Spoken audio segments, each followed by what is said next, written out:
My name is Jennifer. I am under HVHX Jennifer on social media. I do a lot of training and a lot of influencing for a lot of different companies.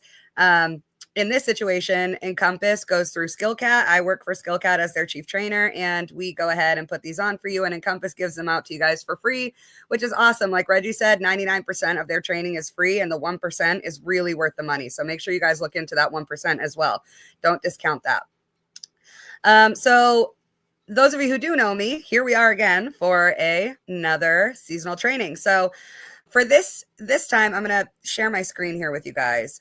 Well, we're going to go over some common breakdowns in heating system. And obviously in less than an hour now, because of our little problem, we won't have time to go through every heating system, but I'm going to at least talk about and touch on every single one, because you guys do a lot of different things as, you know, maintenance techs, appliance repairmen, whatever it is you guys are doing, or HVAC techs.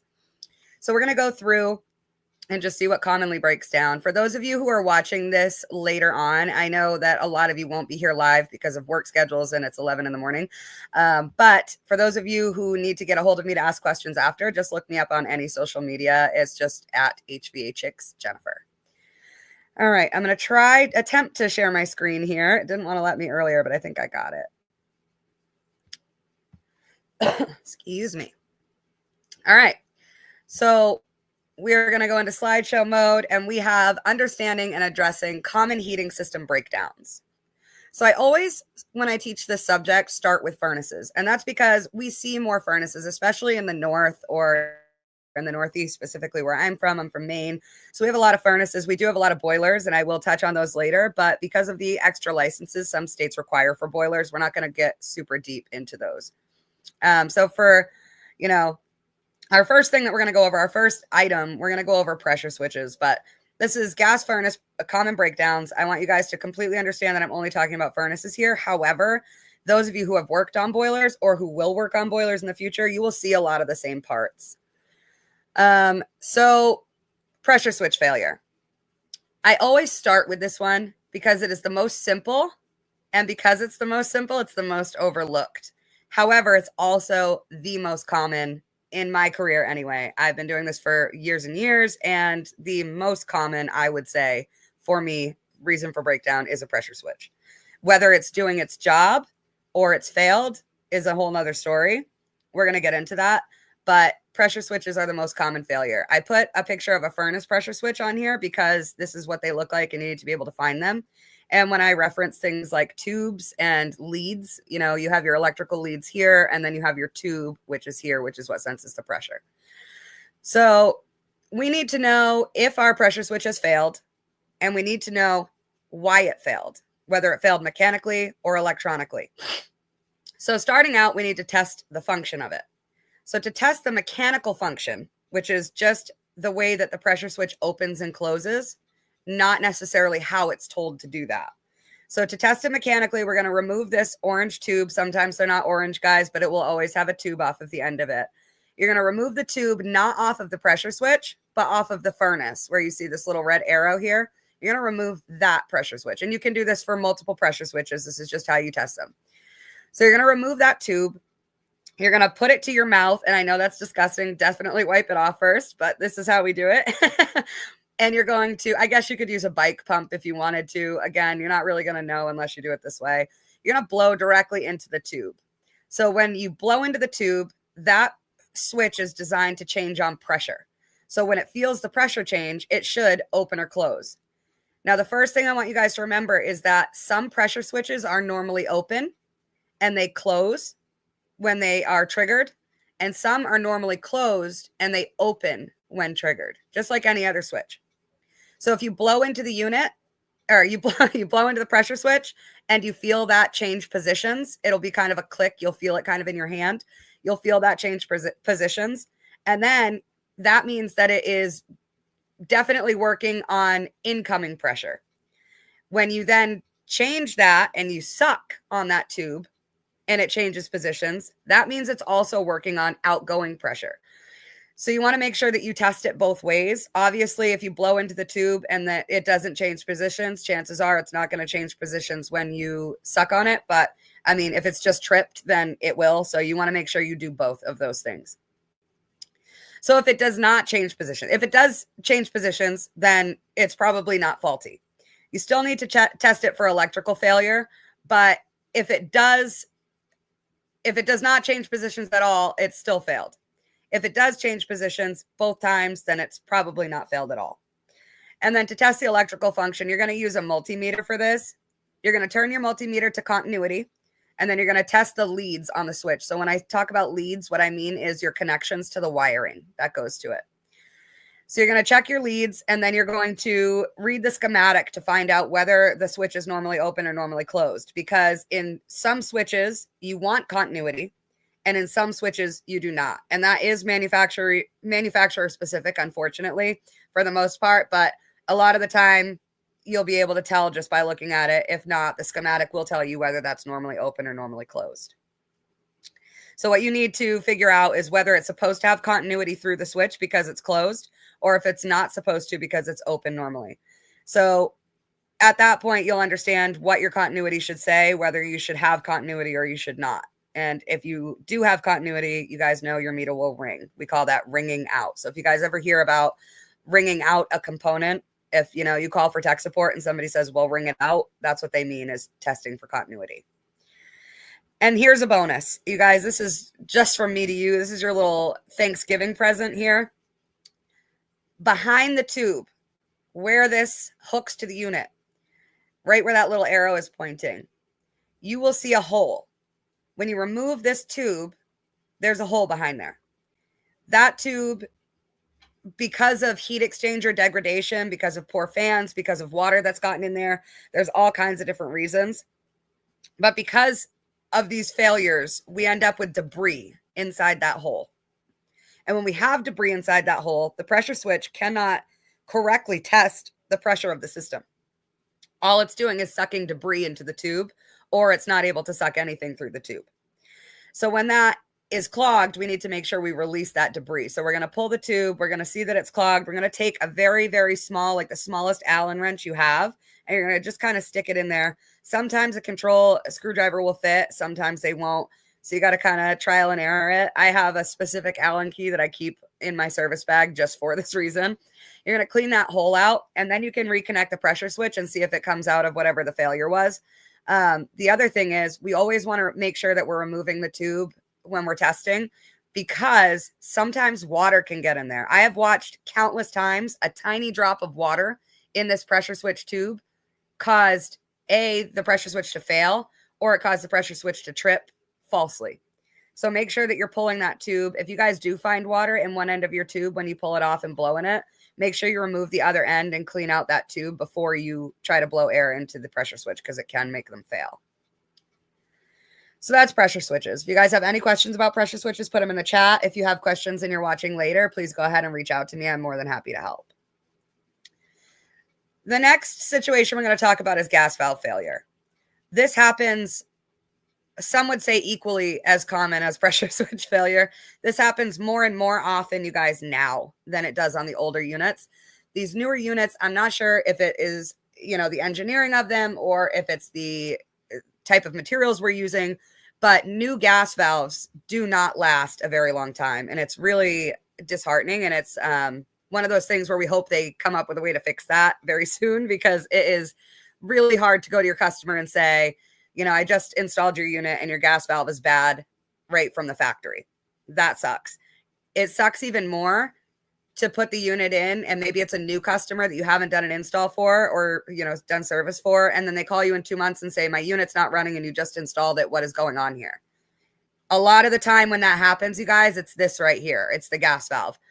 So I'm going to teach you guys how to test a gas valve, but just remember that it is a very common place to start. If you have a unit that's not coming on, you have a no heat call and the unit is not coming on at all, this is a lot of the time the reason. So the gas valve's job is to step down incoming gas pressure. So we get incoming gas pressure from our tanks, or if it's natural gas from the, the pipes in the ground, the meter. So we have regulators along that line, but this is kind of our final regulator, if you will. This is the regulator that steps it down to the exact incoming needs of the unit. So if that is a natural gas unit, whether it's a boiler or a furnace, you guys are going to see that you need, 3.5 inches water column. If it's a, LP one, you're going to see closer to, 10, 12. But the important thing is to know what kind of gas you're dealing with, because if you are testing a gas valve and you think you're looking at LP, liquid propane, but really it is a natural gas furnace, you're going to see a much lower gas pressure coming out of the gas valve, and it's going to confuse you if you're looking for 12 psi or 12 inches of water column or 11 inches water column and you only end up with 3. You're going to be very, very confused by that, and vice versa. So the first thing before you ever test your gas valve is know what kind of gas the house has. And then so what it does is it steps down the incoming gas pressure, releases the correct amount of fuel for combustion within your furnace. And then when the gas valve fails, either it's going to fail shut and there's going to be no gas at all, or it's going to fail in an awkward position because you have a valve body, right? You have a valve body inside your gas valve that opens and closes to allow out or not allow out whatever amount of gas we're talking about. So when that valve body fails, that's not an electrical failure, right? So it's harder to test for. A lot of the time, what you'll have when the valve body fails is that you'll have no gas at all. Sometimes, though, you will have not the correct amount of gas. So troubleshooting a gas valve involves determining how much and if any gas is being released on startup. This is how. This graphic, you guys, is from HVAC School. Those of you who don't use HVAC School, go there for more free training, hvacrschool.com. They allow my coalition to use their materials, and this is a really, really awesome one, you guys. Make sure you take a screenshot of this little page if you do work on furnaces or boilers, because you're going to definitely need this. Testing the gas valve. Too low of a pressure can result in incomplete combustion, causing your furnace to run inefficiently and potentially release harmful byproducts like carbon monoxide. So when we don't have a clean burn, we end up with VOCs, we end up with carbon monoxide, we end up with stuff that can actually really harm the family that we're, that's living in the home that we're working on. So we really need to make sure that our gas valve is functioning properly. On the other hand, excessive pressure can put unnecessary strain on your furnace, leading to premature wear and potential safety hazards. So when we have too much gas coming in, we can end up with a big boom on startup. We can end up with it almost always destroys the gas valve prematurely. It'll be a couple of months of high pressure coming into the gas valve before that gas valve can't take it anymore, and it just gives out. But that can also affect, burners. It can affect so many parts of your system that you really want to make sure that's not the case. Anytime you're doing an install or a replacement of a gas valve, make sure you're setting your gas pressures. So I'm going to kind of walk you through this a little bit, but you guys, again, take a picture of this because you want to make sure you're step-by-step going through when you're doing this in a live situation. Make sure your gas is off for the gas furnace appliance. Should have a ball valve on the gas line there. Remove the inlet and outlet test ports on the gas valve. Again, you guys, these are Allen key. You just twist them out. It's not a hard thing to do. Install the manometer brass screw and fittings into the gas valve test ports. So you have a manometer, a dual port manometer. You have a tube off of each one. You can kind of see in this picture here. And at the end of those tube are 2 little, brass probes. You can put a lot of different stuff on the end of a manometer, but in this situation, you'll want your brass probes. Those will go into the screw fittings on the manometer. On the gas valve. So you want to screw those in. Then you're going to zero out your manometer, and you're going to make sure that you're zeroed to atmospheric pressure. If you're at absolute pressure, you guys, you will be very confused because, 14.8 or whatever absolute pressure is not the same as 0 in atmospheric, okay? Or is the same as 0 in atmospheric. So if you're actually at 0 atmospheric, but you're reading, 14.8, you're in absolute pressure. Bring it back so that you can switch sides on your manometer so that you can make sure that you are reading in the correct pressure. And again, we have absolute pressure as an option because there are high altitudes on this earth that we need to be able to test gas pressure at as well. All right, so we're going to open the gas shutoff for the appliance that we just closed. We close that when we open up the gas valve ports because we don't want gas coming out of there. So, just make sure you follow those 2 steps. Again, I have actually myself forgotten to turn the gas back on and then tried to test with my manometer. I do not recommend that. That's a 1 out of 10. That made me think my gas valve was bad when actually my gas was off. And yes, we all make mistakes. So then you're going to want to make sure your appliance is in heat mode and make sure that you have a big enough differential between the indoor ambient and your set point. Because what you don't want is the system ramping down because you have it set at 68 and it's 67 in the house. Make sure you jack that thermostat up. So then you're going to pressure test the manifold outlet pressure. Outlet pressure should be between 3.2 and 3.8 water column for natural gas, like we talked about, and between 10.5 and 11.5 water column for propane. Follow manufacturer specified pressure ranges. If you're working on something that does not go by the typical, you need to be able to know that. So make sure you check your manual. Read the fabulous manual, RTFM. So for this situation, we'll just say that we are, LP, and we need to look for 10.5 to 11.5 on our outlet.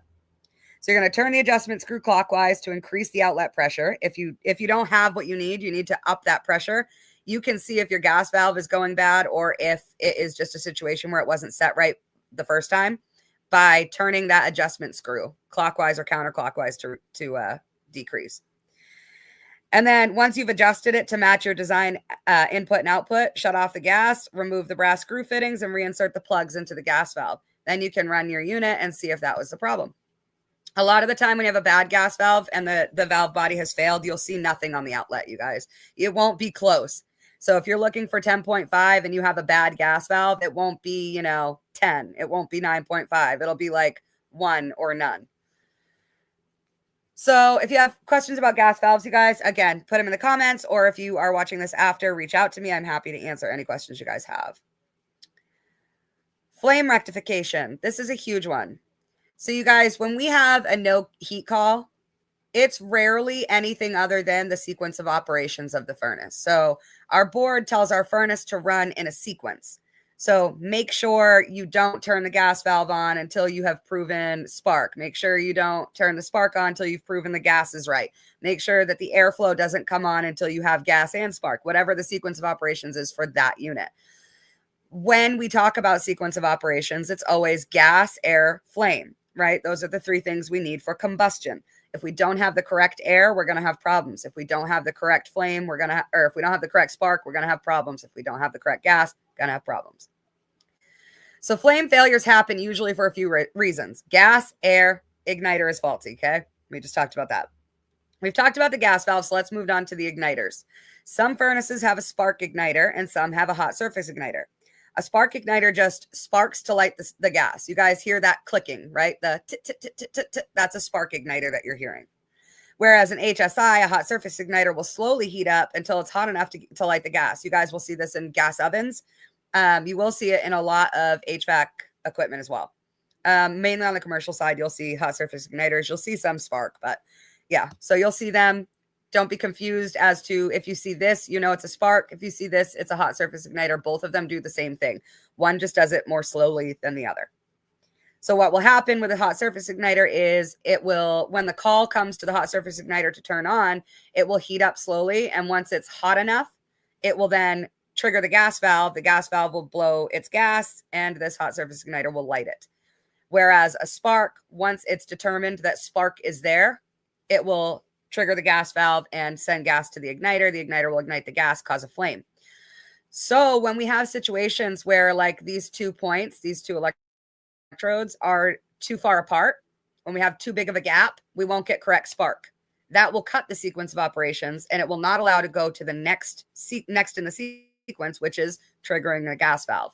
So if you have a situation where you have no spark, we need to look into this part here. And you can test that a few ways. You want to make sure that your points, we call these points, want to make sure that your points are close enough together. Look in the manual and see how far spaced the points should be. And then make sure that the gap is correct.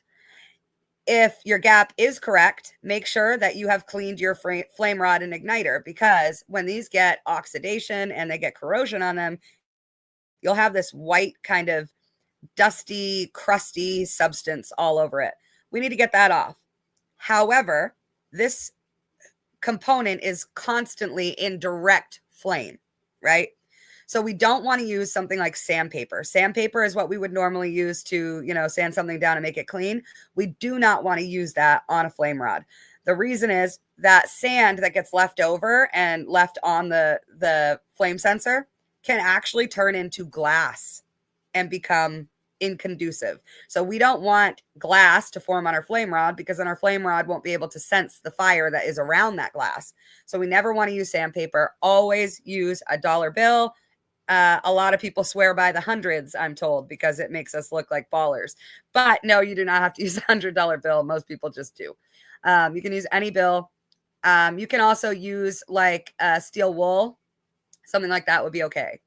Just make sure that you're not using anything that is going to degrade the flame rod by, taking parts of that flame rod off, but also isn't going to leave sand behind, because sand, when superheated, turns to glass, which is an insulator. We do not want an insulator on our flame rod. So usually those are the reasons for failure when it comes to flame rectification. Is we have, either a dirty igniter, or we have points that are too far apart, but they do fail mechanically or electrically as well.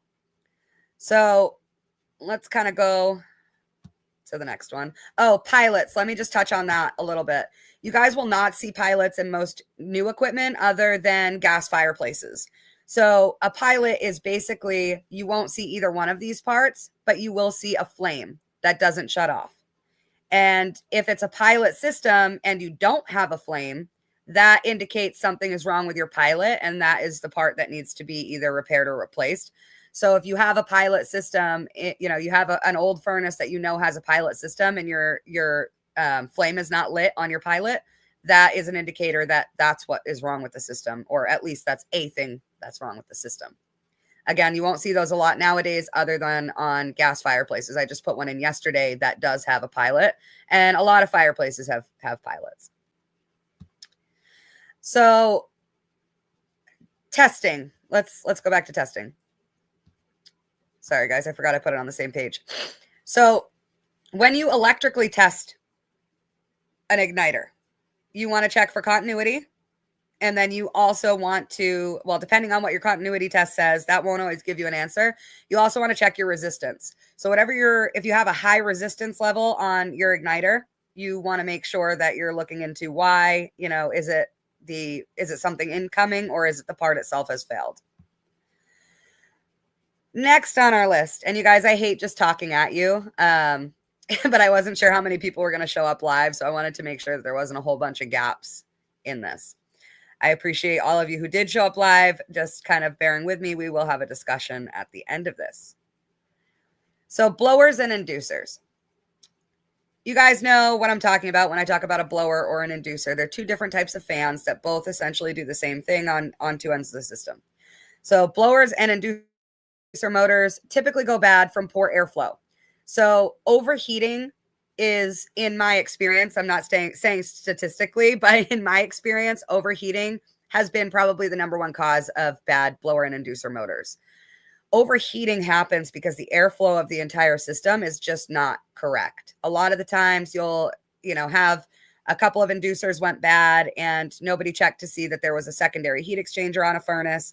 If you pull the blower and you look up or sideways, depending on orientation, you will find a secondary heat exchanger on many furnaces.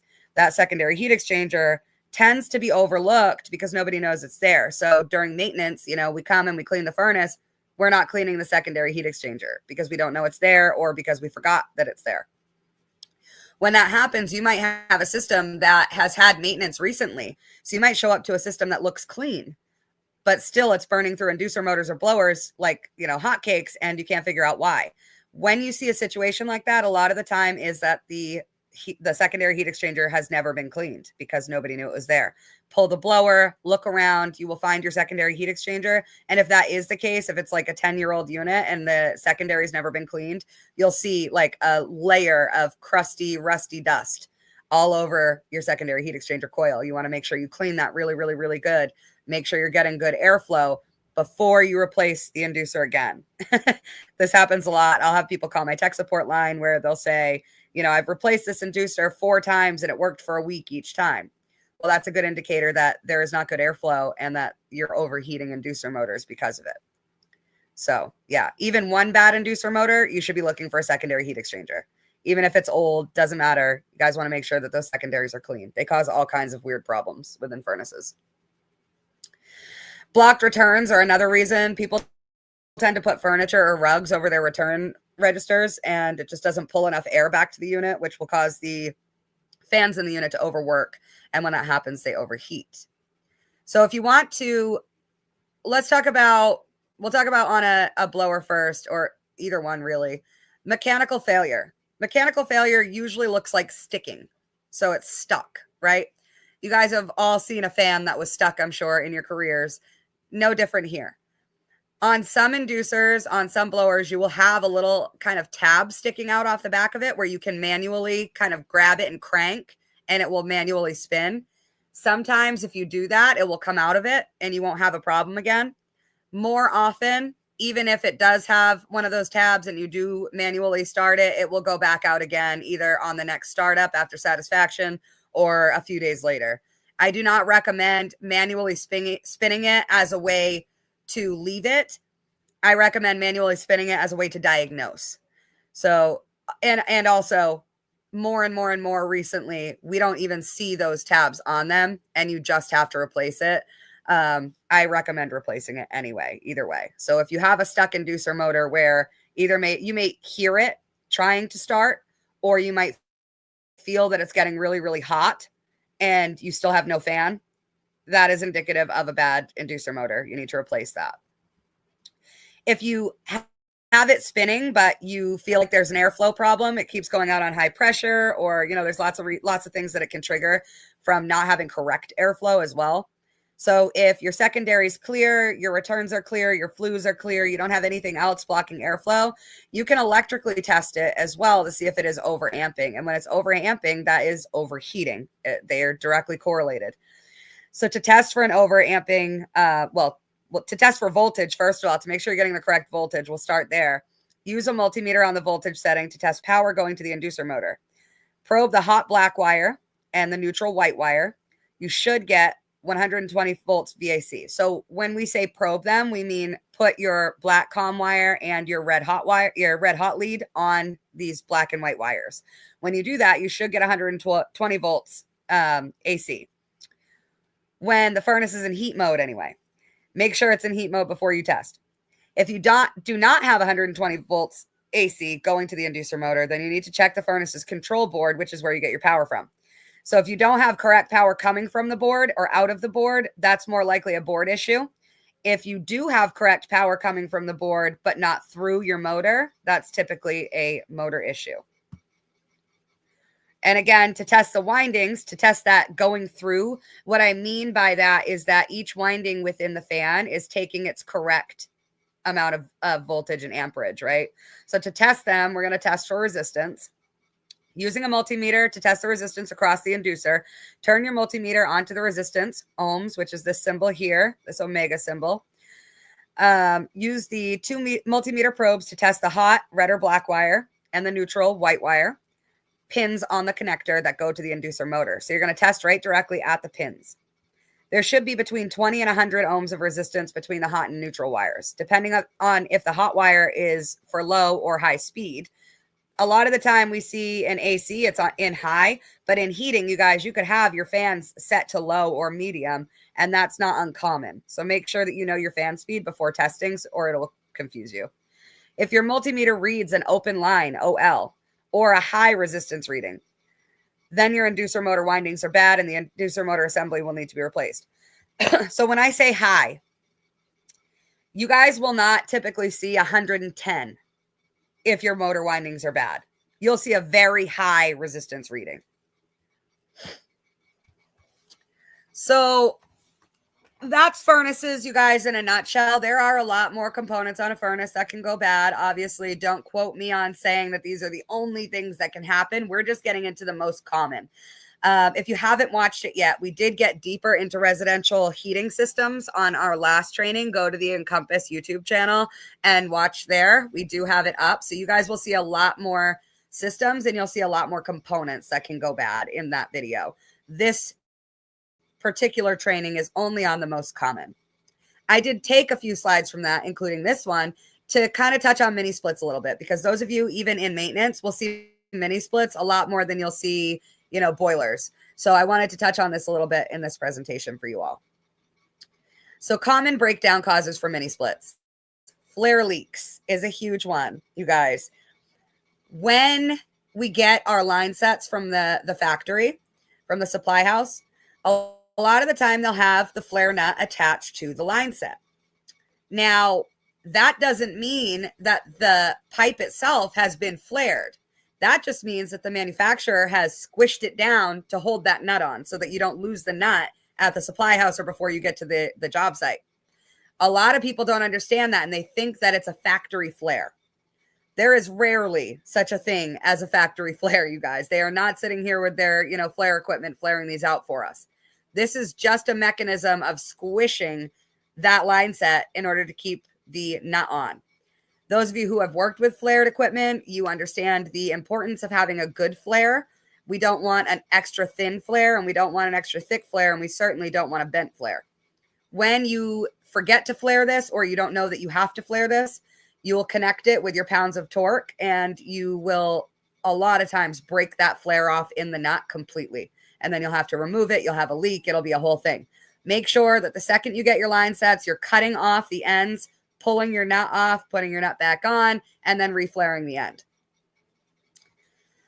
Burned start run components or wiring. You guys, especially in heating mode, we see this. A reversing valve is the only thing that makes a heat pump, a mini split, a heater. It changes the flow of refrigerant to opposite conditions. So instead of ultra cooling the refrigerant, we're ultra heating the refrigerant, or vice versa. Okay. Because of that, because we now have another component that has to energize in heating mode or de-energize, depending on which the system is. A lot of the time, the reversing valve is energizing on call. Sometimes it de-energizes on call. But because of that, we have more burn, start, run components. Also, if you don't have correct charge in cooling mode, you definitely don't have correct charge in heating mode. It will behave badly. Dirty coils and filters are the number one for me. You will see dirty mini splits all the time. I don't care what you're troubleshooting a mini split for, whether it's heating, cooling, whether you think it's an electrical issue. I don't care what it is. Clean it first. If that customer chooses not to do maintenance, and then you're there 5 years after the last maintenance, you cannot troubleshoot with a dirty unit. You have to clean it. They're going to have to pay you for a maintenance before they can pay you to troubleshoot. Hands down, has to be cleaned. So this is another picture of some melted wiring. You guys, it won't always look this severe, right? Sometimes it'll be one wire that is a little bit melted, and that caused the entire issue, especially if that's on like an outdoor temp sensor or a reversing valve wire. This contactor looks really, really horrible. However, a lot of the time the contactor will look completely fine, and what's burnt is behind these contacts where it connects to the contact itself. And then we also have capacitors, you guys, start run components, of course, but capacitors, a lot of the time you'll see it blown up like a balloon. It will swell if it's bad.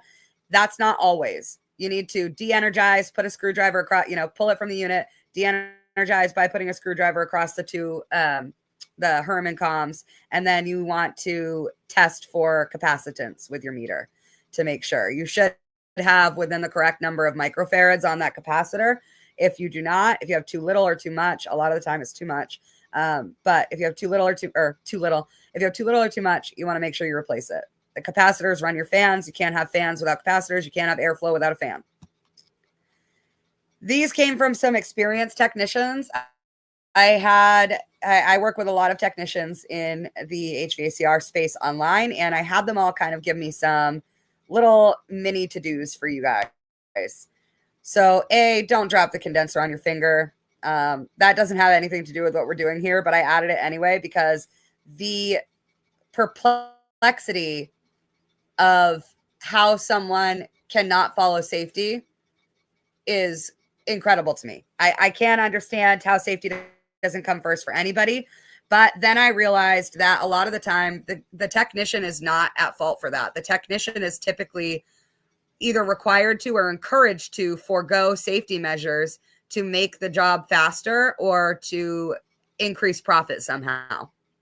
I'm here to tell you that your boss is wrong. If you're being told to, carry that condenser by yourself because you're not allowed to wait for help and it's too heavy, don't do it.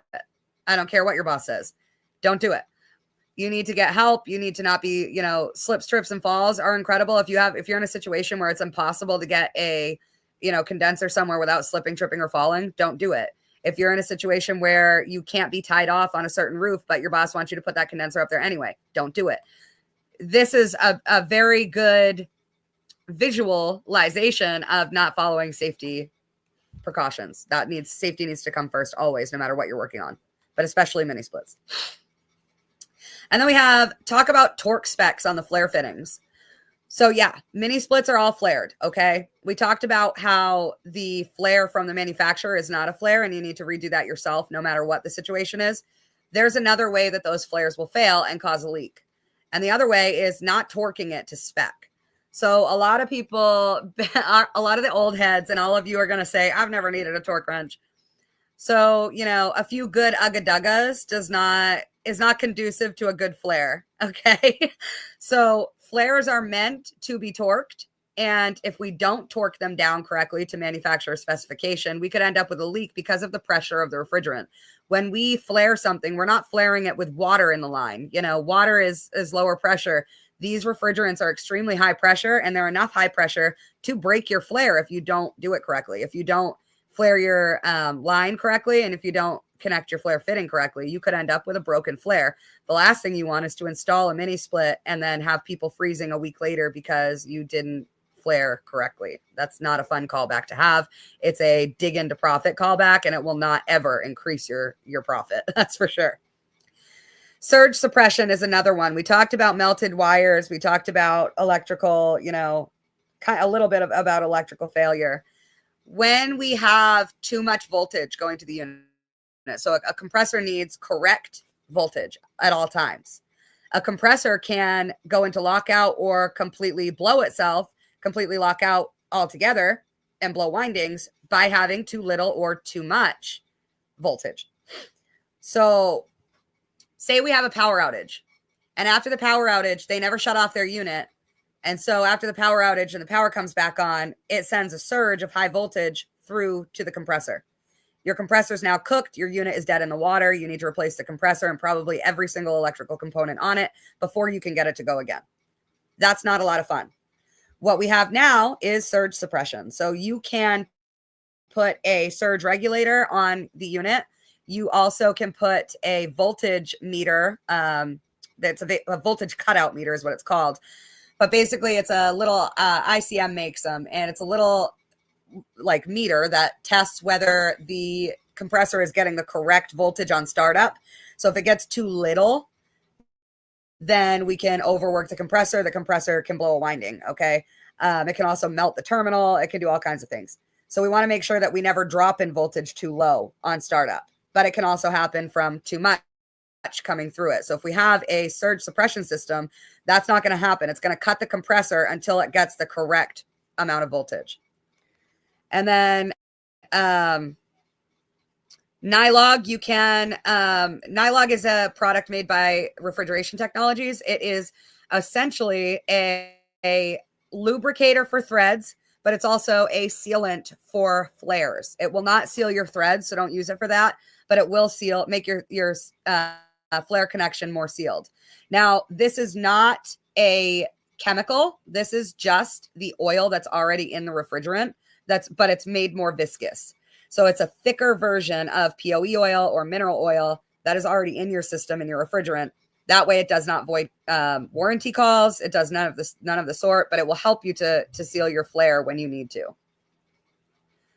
So other fun stuff that happens to furnaces and mini splits, which aren't common, but is enough for us to understand them, discuss. I'm going to just kind of go over this a little bit. I'm going to stop sharing. All right. So we've talked about mini splits a lot in this class. We've talked about furnaces a lot in this class. I do want to get into boilers on our next class a little bit in December. But when we see things like bad gas valves, when we see things like bad flame rods or, ignition control modules when it comes to boilers, we end up with a situation where we can either further diagnose, we can troubleshoot, or we can throw parts at it. What I don't want, what I try to really touch on every single training I do, is that we don't ever throw parts at a unit. Like I was telling you guys about inducer motors. When people find a bad inducer motor, they think that's the cause. But parts don't die, they're murdered. Okay. Something caused that part to go bad. You are not to replace it until you know what that cause was. So please, if I leave you with any information, let it be that. We do not throw parts at units. If you are having trouble troubleshooting a unit, you can call my tech support line. It's all over the internet. You can, reach out and talk to your Encompass rep about, maybe is this a common problem or should I replace it or what do you think? There's lots of things that you can do. YouTube University, you guys, and Encompass University as well. Online is no longer a dirty word. You can look this stuff up online and you can find the answers to it fairly quickly. Make sure you're utilizing the tools that are presented to you. All right, guys, that's all for me today. We will have another training in December. If you guys have any questions for me or Reggie, please feel free to reach out. We are happy to help.